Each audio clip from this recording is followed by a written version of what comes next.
Welcome to the channel. If you're new here, don't forget to subscribe and ring that notification bell so you never miss videos in the future. And if you like this video, don't hesitate to hit like and enter a comment down below. I try to answer all of your questions. Today I'm going to show you the way I like to pull an engine and transmission out of a Foxbody Mustang. The obvious first step is to disconnect and remove all of the accessories, wiring, hoses, and cables that connect the engine and transmission to the car. First, I detailed the fenders, then I laid down this plastic wrap on the fenders, which will prevent anything on top of them from scratching them.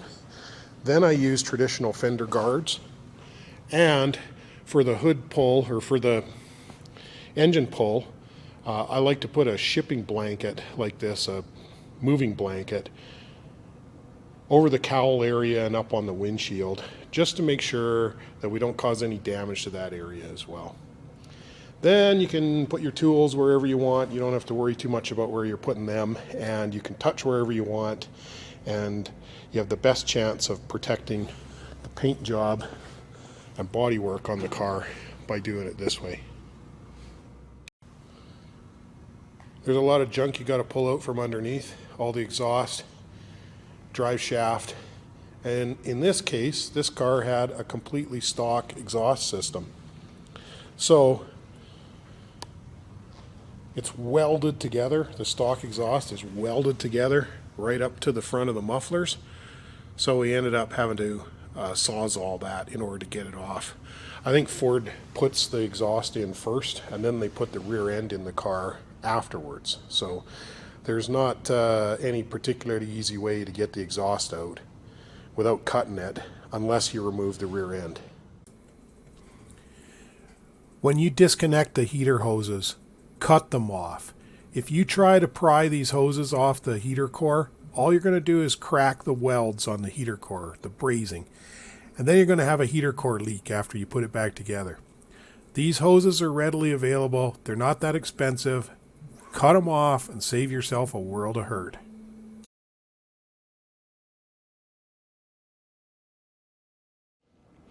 When I take these cars apart, I always make extensive use of Ziplocs. So any of these kind of hose ends that need to be kept clean, it's real easy to do that by putting them in a Ziploc. I've got Ziplocs down there on the fuel lines. Also, any orifice that you open up on the car, even if you think you're going to throw the motor away or whatever, you're going to throw most of it away like this. We're just going to keep the block and the rotating assembly. It's a good idea to keep crap out of it. So use clean shop towel, tape, caps. In some cases I have a little thing of caps, which sometimes there's a cap that just fits.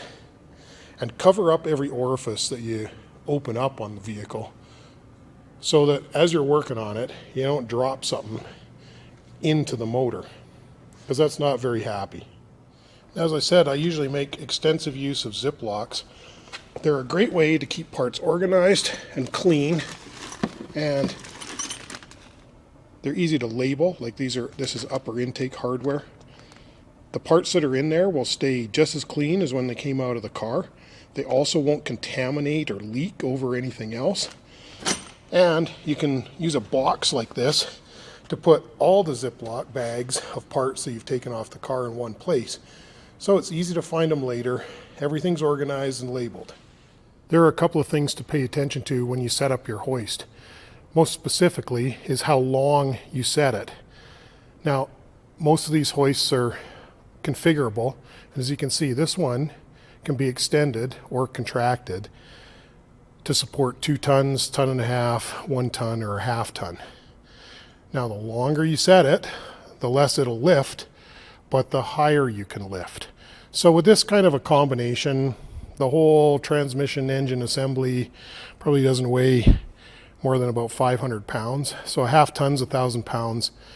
That should be lots, and it's desirable to set it as long as you can, as long as you reasonably can for the weight, in order to be able to get the highest possible lift.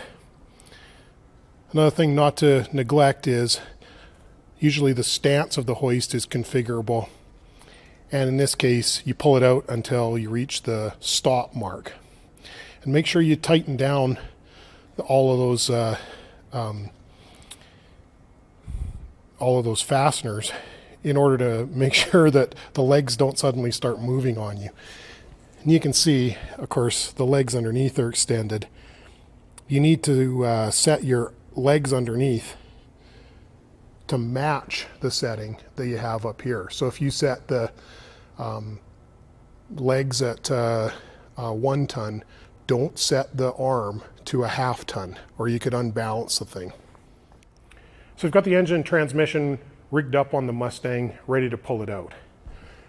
The method that we're going to use is with an engine crane, a load leveler, and the 2-post lift. Now, the 2-post lift can be very, very dangerous.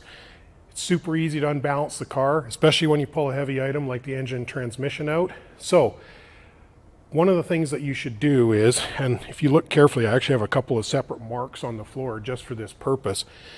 You've got a place that you're lifting the car when it's all intact. You want to move the car forward from that place. Here, I've moved it forward about 1 foot. And then when I lift the car like that, with the engine and everything in it, you can see that it's heavy on the nose. That's good, because when we pull the engine transmission out, it's going to take that weight off the nose and it's going to tilt back. You've got to make sure that you've got jack stands under the rear of the car so that if it does tilt back on you, it touches the jack stands and doesn't fall off. That's the real problem with a 2-post, is it can fall off. The problem isn't that the posts collapse or pull out of the floor or the arms break off or any of that kind of stuff, even cheap lifts. The real issue is the car gets unbalanced, and you have to be very, very careful what you're doing with that. So we moved the car forward. It's nose heavy right now. When we lift this stuff up, it'll rebias the weight rearwards, and I've got jack stands under the axle housing in the back. Hopefully we're going to be just fine. Another thing to pay attention to is the way you rig the load leveler. Now, if you look carefully here, I've got the load leveler rigged with the handle towards the cowl. Now, this looks like a terrible idea at first, because you got this wiring harness and you got this AC hose. All this stuff is in the way. It looks like it's going to be a real clearance problem, and it is initially. But as you lift the motor up and pull it all forwards, this clearance problem starts to go away. But as you get this lifted up, if you have it the other way around, suddenly you're going to have a clearance problem with the adjustment handle and your crane. And that problem is not going to go away. So the problem you start out with gets less and less. The problem that you would develop if you have it rigged the other way around only gets worse. So don't be tempted. Rig it up like this. And I try to rig these so that I'm starting out about level, and that I have chains bolted to both cylinder heads, front and back. That way you're going to get a longitudinally stable adjustment and be able to just adjust the tilt of the whole assembly. Where if you cross rig it, what will happen is the whole assembly will suddenly start twisting on you as you go to lift it out, and that can cause a whole bunch of additional problems. Before I started this, I loosened off our motor mounts and transmission crossmember mounts. It's all set up, ready to go. Usually this kind of a pull, by the time you get to this stage, goes pretty good. But you've always got to watch for clearance issues, for wires or cables or hoses you forgot to disconnect. I think I've got everything disconnected on this car, but famous last words.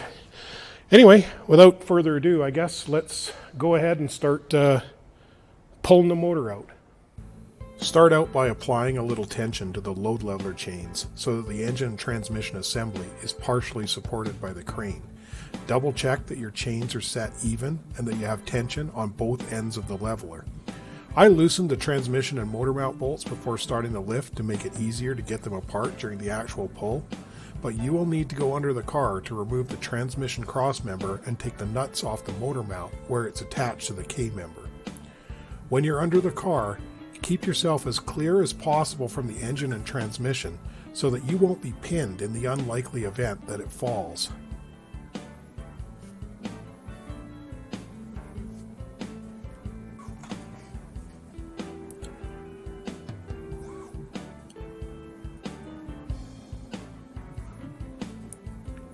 Once the assembly is free, gently lift it enough to get the motor mounts clear of the K-member.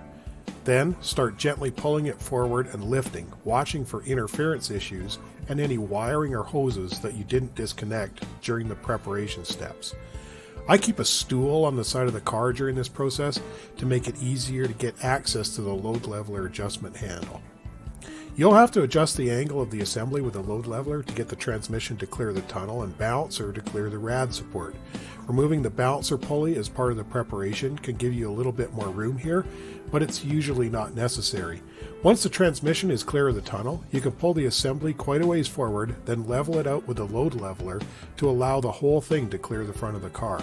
As soon as the engine is clear of the car, lower it closer to the ground to improve stability of the crane. You can set up the assembly temporarily by supporting the engine on jack stands at the motor mounts and the transmission on wood at the crossmember mount, but always keep tension on the chain so as not to rely entirely on this support mechanism.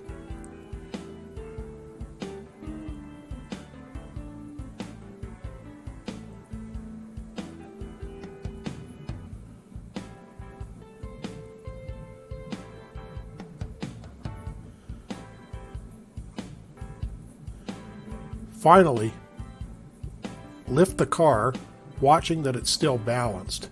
Pull the jack stands out and put it back safely on the ground.